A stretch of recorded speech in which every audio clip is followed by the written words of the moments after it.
Hello guys, it's Claymore here and welcome back to the channel. So, it's not news to anyone anymore that Cycle Frontier is shutting down, and we have been seeing all kinds of takes on why it's been shutting down and, the main reasons for it. And, I think it's, I've seen a few takes that were correct, but also not entirely correct about why the game is shutting down. And I figured I'd make this video to actually tell you, as someone who's been not just a full-time content creator for the game, but also someone who's been involved in the partner program, talking closely with the devs, I can tell you for sure exactly what is the main priority reason that the game shut down. And the main priority reason is two words: tech debt. Now, if you're not familiar with the term tech debt, it's used not just in development, but a bunch of other tech-related industries as well. Essentially, tech debt is accumulated by pushing things out too quickly, something we're pretty much all very familiar with when it comes to gaming as well. Games being pushed out in unfinished states, they'll fix it later, but the damage is done, a chunk of the player base is lost, and so on. We've seen this with tons of games over the years, and it's not news to anybody. That being said, with Cycle Frontier specifically, obviously the circumstances are a bit more unique. The game was in a completely different format previously to this current format we know it. It used to be a very interesting blend of Battle Royale, along with other elements too, and for the most part had a pretty loyal, small player base, and it went reasonably well, but decided that the original cycle didn't fit the vision they had in mind for the game and the universe, hence why we got the first and second closed betas of the Cycle Frontier. Now, in these first and second closed betas, their general reception was pretty positive. There were some good systems in place, and people liked what they were seeing. The general unanimous vibe, though, especially towards the end of the second closed beta, was that it just didn't feel ready yet. About 60% of the game was solid, but there wasn't really anything to do in the end game aside from pushing for your final weapon upgrades and your final quarters upgrades. But ultimately, at the end of the day, the game was pushed out too early. I said this, my peers at the time who were playing the game in the closed beta said this. The general vibe was that the game was in a decent state, but more needed to be done in it. There needed to be more content, more endgame replayability, and more factors to retain the player base.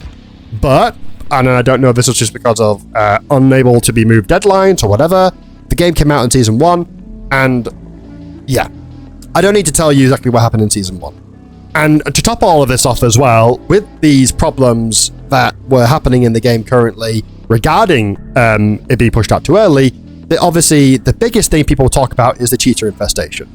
It was really, really bad. The only time I remember cheating being that bad in a video game was Tarkov pre-BattlEye, like the last few months before BattlEye. As much as people like to say that is the main reason why people don't play the game, that's the main reason why the game died, it's just not true. Think of the general reason why the game being shut down, tech debt. Think about that as the tip of the iceberg, the top of the pyramid. That is the main reason. And there obviously, as with the pyramid goes down, there are more and more problems that layer underneath it. But ultimately, the tip of the iceberg is what broke the Titanic.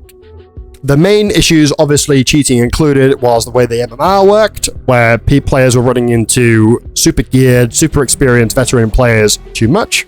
There simply wasn't enough to do in the end game. And the PvE, as much as it was basic, there wasn't really a lot going on with it. And there are some more reasons too I'll go into, like the weapon selection and variety being okay, but enough. Armor not feeling too great as you get into the end game. Like, for example, the best armors in the game, Exotic Legendary, did not feel worthwhile at all, especially for the resource cost and the upkeep costs. Some certain guns being rivaled versus early game guns. For example, the Manticore would perfectly rival the Core 47, which was supposed to be the best assault rifle in the game. I could go on and on. But as I've said, these all problems contributed to the fact that tech debt was starting to slow everything down. They announced this in a Discord post not too long ago, a few months before the announcement that the game was shutting down, in fact, and that really should have been the main thing people saw and got worried about. I know I got worried about it, because when you have tech debt, everything slows to a crawl. Your content updates, your patch updates, your fixes, because it just gets harder to update the game when that spaghetti code, that shaky foundations, get shakier and more spaghettified the more you try to add on to it. That's very, very much layman's terms. I'm not a programmer by any means, but this is how it's been explained to me. And it got to a point where the delay started coming longer and longer in terms of just updates. I'm not sure if you guys remember, but in Season 1, we were getting updates every week to 2 weeks. And then it started to slow down and down and down. And then the new Stick season began, season 2. And then the same thing happened for season 2. And then the season 3 came, and we just seemed to get patches rather than every 3 weeks instead. Critical bugs that were really infecting gameplay experience took quite a long time to fix. And it is a lesson as old as game development or just general product development that's been out there. If you push it out too quickly, you don't take the time necessary to really flesh it out and develop it with the future in mind, it's going to come back to bite you. And at the end of the day, that's what happened with Cycle Frontier, and that's the reason why it is shutting down.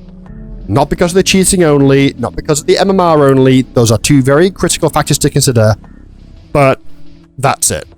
And let this be a continued warning out there to not just Jaeger, but to any other game developers out there that want to just push out their product because they're running up on deadlines, because they need to make money, whatever your reasons are going to be, it's going to kick you in the ass later. And that's about it. You're now fully informed, and hopefully this information can be taken away by the appropriate party so they don't make the same mistakes. And to Jaeger, I really hope you guys learn from this. It's unfortunate to see that people are attributing a reputation of tanking games to you, but you guys can pull it around in your next project as long as you take the time that is needed to finish it. With that being said, guys, I'm going to leave it there. I'll see you on the next video. Take care, stay safe, love you all, and peace.